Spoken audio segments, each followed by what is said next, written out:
Olá, quinto ano! Aqui é a tia Juliana. Vou falar com vocês sobre a disciplina de História. Começando na página 50.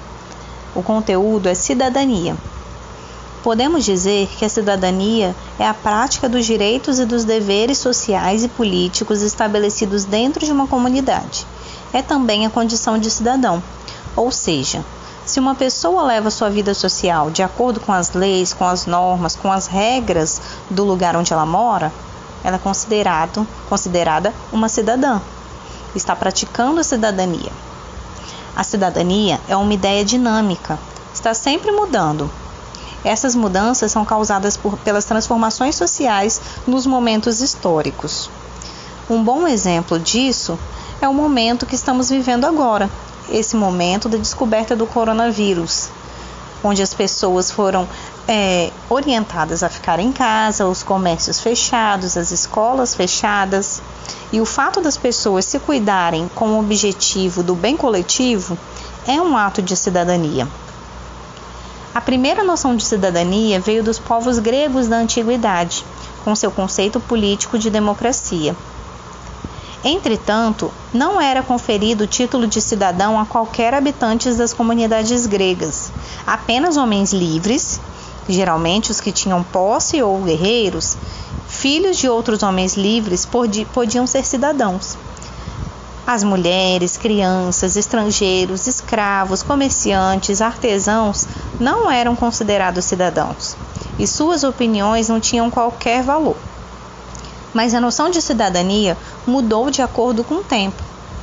A cidadania se aproximou mais da forma que conhecemos no século XVIII, quando aconteceu a Revolução Francesa, e reforçou a noção de que os indivíduos devem ter direitos equivalentes e iguais perante o governo, independente de suas origens ou posição social.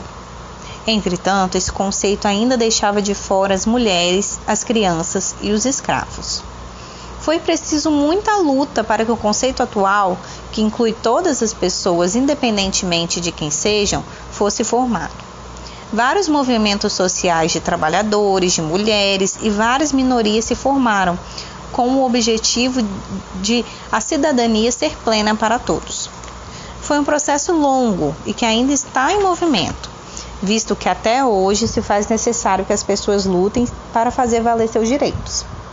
Na página 51 do nosso livro e na página 52, falamos sobre as conquistas da cidadania. E o livro traz exemplos de pessoas que não têm seus direitos garantidos plenamente e que ainda sofrem discriminação.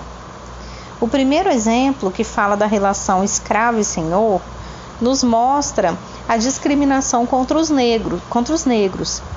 Os negros ainda sofrem o reflexo daquela época em que todos os negros no Brasil eram escravos. O trabalhador industrial, que tinha um trabalho árduo, bastante desgastante, e não tinham seus direitos trabalhistas nem as condições adequadas para exercer sua função. As mulheres e as crianças eram exploradas de forma até pior, trabalhavam o mesmo que um homem e recebiam muito menos. Sobre as mulheres, o livro fala que a noção de igualdade entre os gêneros nem sempre existiu. Até recentemente, pregava-se que as mulheres deviam obedecer aos homens sem o menor questionamento. Os homens podiam castigá-las se assim desejassem. As mulheres serviam apenas para complementar a vida dos homens, ou seja, cuidar do lar, dos filhos e do marido. Sobre a criança, aprendemos que até pouco mais de um século, as crianças eram tratadas como adultos em miniatura. Assim que tivessem força, começavam a trabalhar pesado com seus pais e levavam uma vida não muito diferente da dos adultos. Não existia noção de que nessa fase da vida a pessoa precisa principalmente de afeto e proteção. E vem falando também dos idosos. Na nossa sociedade, é comum os idosos não terem seu ponto de vista levado em conta. Costumamos dizer que os idosos não sabem mais das coisas. Apesar disso, a situação do idoso brasileiro antigamente poderia ser de puro desamparo.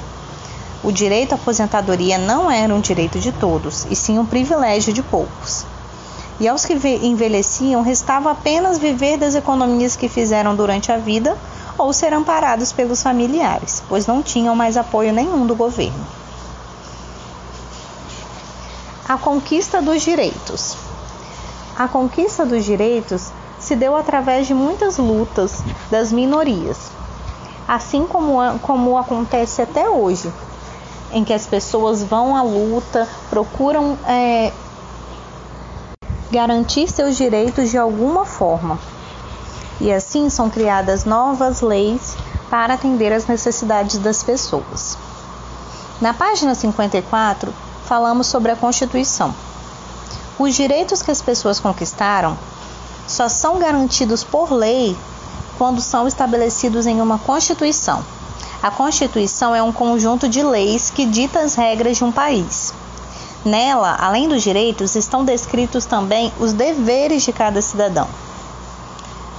O direito dos povos. Como cidadãos de um país, os povos devem ter direitos, ou seja, cada sociedade inserida em uma nação tem o direito de ser governada por suas próprias leis, religiões, organização política e forma de viver, desde que não desrespeite os direitos humanos.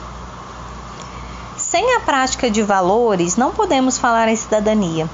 A cidadania é condição da pessoa que, como membro de uma sociedade, independentemente da cor de sua pele, de raça ou classe social, acha-se no direito de lhe permitir participar da vida política. E outro sim, pode viver como um indivíduo que usufrui de direitos civis e políticos garantidos pelo poder público e desempenhar os deveres que, nessa condição, lhe são atribuídos para viver em sociedade. Então, é preciso que falemos sobre os valores morais e éticos, sobre o respeito, para que possamos entender que a cidadania deve englobar a pluralidade, a diversidade dos seres humanos.